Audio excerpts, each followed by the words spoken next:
საქართველოს მიმართ ვინ ჩაიდინა ყველაზე დიდი ბოროტება, პირველი ვინც მახსენდება, ეს არის თემურლენგი.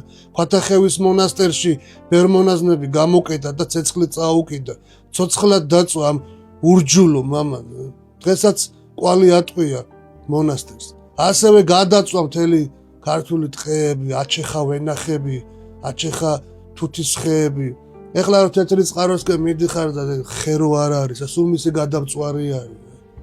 კახეთი მისი გადამწვარი არის. ვაჯერ შემოეცე თვითონ რო ეზარებოდა უკვე თავისი სარდლებს უშევდა და იმათ უსევდა ხოლმე. დაანგრია მონასტრები.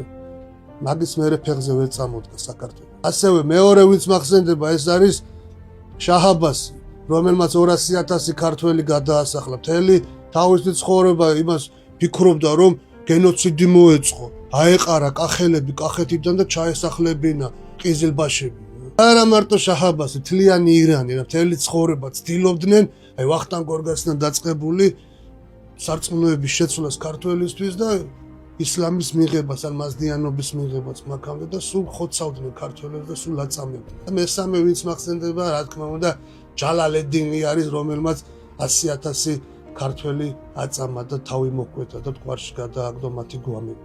ეს რაოდენობა არის ჩამონათვალის უცბად რაც გამახსენდა. დანარჩენი თქვენ დაამატეთ.